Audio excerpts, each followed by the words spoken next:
اس کے میں نے کان میں کہا تھا، میں نے اس سے معافی مانگی تھی، میرے کندھے پہ اس نے منہ رکھ لیا تو بکرا آوازیں نکالنے شروع ہو گیا، رونا شروع ہو گیا۔ لوگوں کے لیے بکرا تھا، میرے لیے تو میرا بیٹا تھا۔ میں نے دیکھے کتنا دردناک لکھا ہے، میں پڑھ نہیں سکتا جو میں نے پیچھے لکھا ہے۔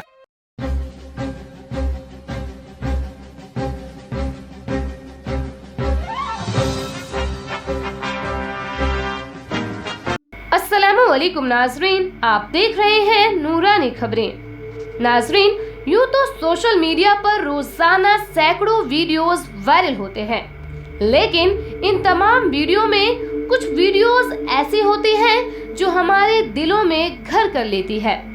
عید الاضحیٰ، جسے زیادہ تر لوگ قربانی والی عید یعنی بقرعید کے نام سے جانتے ہیں، اس موقع پر وائرل ہوئی ایک ویڈیو نے سوشل میڈیا پر سب کو رلا دیا۔ بکرے اور بکرے کے مالک کی یہ ویڈیو جس نے بھی دیکھی وہ غمگین ہو گیا۔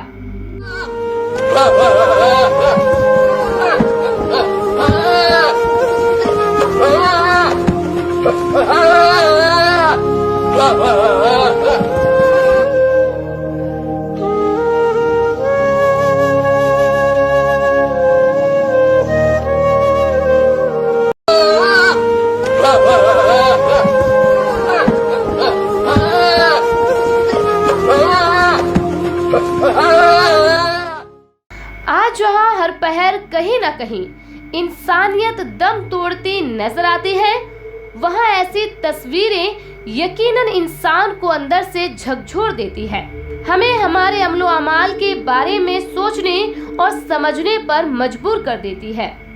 بکرے اور بکرے کے مالک عادل بھٹ کے بیچ ایسا رشتہ دیکھ تو کئی لوگ یہ کہنے لگے تھے کہ ہائے بیچارے کو کیوں قربان کر رہے ہو۔ ایسا کہنے والوں میں صرف غیر مسلم نہیں بلکہ مسلمانوں کی ایک بڑی جماعت بھی شامل تھی۔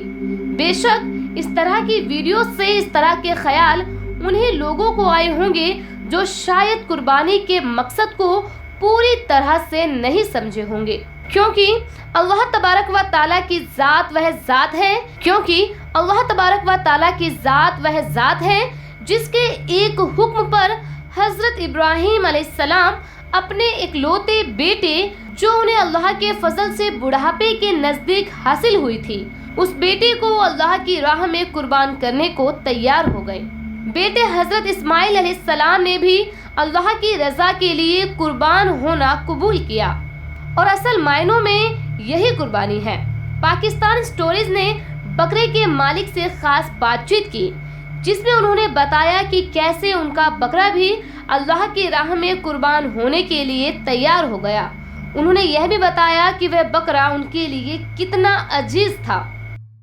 عادل بھٹ صاحب ہمارے ساتھ موجود ہیں، ان سے جانتے ہیں کہ بکرے کے ساتھ اتنی انوکھی محبت کیا تھی، جب آپ اسے بیچ رہے تھے تو وہ آپ سے لپٹ کر رونے لگا۔ اس کے بعد ایک ویڈیو اور وائرل ہوئی کہ وہی بکرا جب قربانی کے لیے قربان ہونے لگا تو وہ خود ہی لیٹ گیا تھا۔ ان کا کہنا ہے کہ میرا وہ بکرا نہیں تھا، وہ میرا بیٹا تھا، میں اپنے کلیجے کو کسی مجبوری کے تحت بیچ آیا۔ تو ان سے جانتے ہیں کہ اس کے ساتھ اتنی انوکھی محبت کیسے ہو گئی تھی۔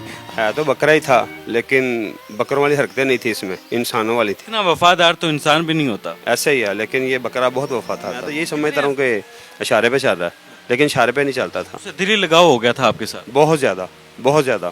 ایسا کیا کرتے تھے کہ ایک جانور جو نہ سمجھ ہوتا ہے، انسان کو سمجھ نہیں سکتا، وہ بھی آپ کو سمجھ گیا، آپ کے ساتھ اس کو دلی لگاؤ ہو گیا، اتنی محبت ہوگی کہ جب جدائی کا وقت آیا تو وہ زاروں قطار آنسوؤں کے ساتھ روتا رہا پوری منڈی کے سامنے، اور پورے پاکستان میں وہ وائرل ہو گیا۔ میرے خیال سے جانور کو احساس ہو جاتا ہے۔ میں ان کے لیے جب کوئی مکھن وغیرہ یا ان کے بادام وغیرہ جب میں ان کے سامنے بناتا تھا نا، تو ان کے سامنے میں بناتا تھا، تو ساتھ ساتھ جیسے بندہ ایک فضول ان باتیں کرتا، تو جب انہوں نے میری طرف دیکھنا تو میں نے کہا دیکھ دیکھ دیکھ، یہ تیرے لیے سودا تیار ہو رہا ہے، ایسے ایسے میں باتیں کرتا تھا۔ شاید اس کو ہر بات کی سمجھ تھی، پہلے تو میں کہتا تھا شاید سمجھ تھی، لیکن واقعی اس کے جانے کے بعد احساس ہوا کہ اسے ہر بات کی سمجھ ہو تھی۔ رہا تھا تو اندر کے آپ کے اپنے تاثرات کیا تھے؟ میرے تاثرات تو وہ سگیاں پل والی سڑک بتائے گی، وہاں تقریباً 50 لوگ تھے، تو انہوں نے مجھے سائڈ پہ بٹھا لیا، مجھے پانی وغیرہ پلایا۔ ادھر بہت غمگین ماحول ہو گیا تھا، تو میں تو سیل جب کر دیا تو میں واپس بھی لے آ سکتا تھا۔ میرا خود کا گھر کا پالا ہوا بڑا چھترا تھا جو قربانی کی نیت سے میں نے تیار کیا تھا، تو پھر سیل تو کرنا ہی تھا، لیکن حالات تو بہت خراب ہو گئے تھے میرے جسم کے۔ میں نے سنا آپ خود بھی روئے اس وقت؟ میں تو بہت زور سے رویا ہوں۔